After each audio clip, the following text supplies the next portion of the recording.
बहुत समय पहले की बात है।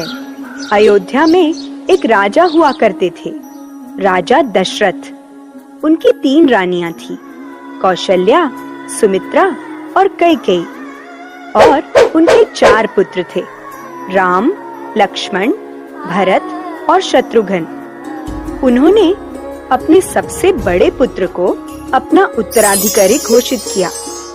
रानी कौशल्या के पुत्र राम को राजा बनते देख रानी कैकेयी नाराज हो गई।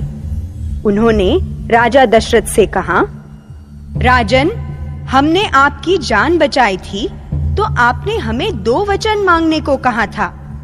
आज वो वचन मांगने का समय आ गया है। हम चाहते हैं कि आप हमारे पुत्र भरत को राजा बनाएं और राम को 14 साल के लिए वनवास भेजें। राजा दशरथ काफी दुखी हुए, किंतु वो अपने वचन के कारण मजबूर थे, तो उन्होंने राम को वनवास भेज दिया। राम के साथ उनकी धर्मपत्नी सीता और भाई लक्ष्मण भी चल पड़े। तीनों वन में रहने लगे।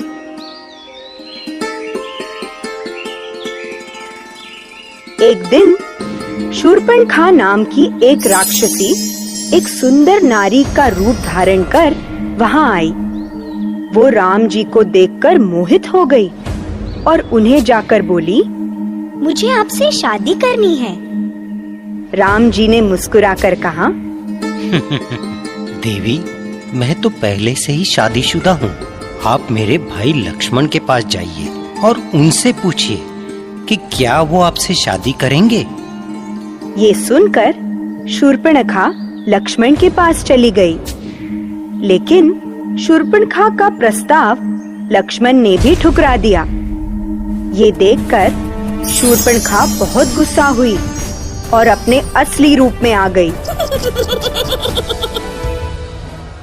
उसने सीता जी को मारना चाहा, किंतु लक्ष्मण ने शूर्पणखा की नाक और कान काट दिए। शूर्पणखा रोते रोते अपने भाई रावण के पास गई। रावण लंका में रहता था और वो सारे राक्षसों का राजा था। उसने अपनी बहन के अपमान का बदला लेने की ठानी। उसने एक राक्षस को स्वर्ण मृग बनाकर जंगल भेजा। उस स्वर्ण मृग को देखकर राम, लक्ष्मण और सीता जी मोहित हो गए। राम और लक्ष्मण उस मृग के पीछे पीछे भागे ताकि वो उसे पकड़कर सीता जी को दे सके। इतने में रावण अपना रूप बदलकर साधु बनकर सीता जी के पास आया और सीता जी को अगवा करके ले गया। राम और लक्ष्मण जब वापस आए तो उन्होंने देखा कि सीता जी घर पर नहीं हैं, तो दोनों उन्हें खोजने लगे। खोजते खोजते उन्हें एक घायल पक्षी मिला जिसका नाम जटायु था।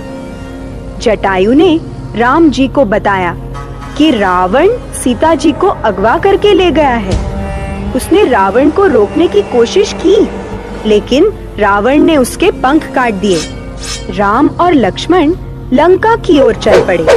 रास्ते में उन्हें वानरों और भालुओं की सेना मिली और उनके साथ रावण से युद्ध करने चल पड़ी।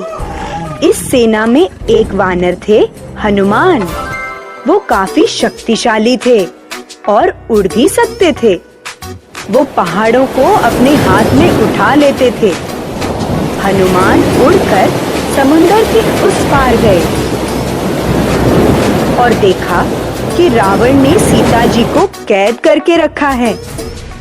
ये बात जानकर राम जी ने अपनी सेना के साथ समुद्र पर पुल बनाना शुरू किया और लंका पहुंच गए।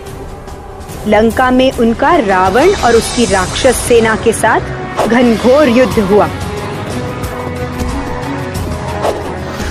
आखिर में राम जी और उनकी सेना ने सारे राक्षसों को मार भगाया। रावण का भी अंत हो गया।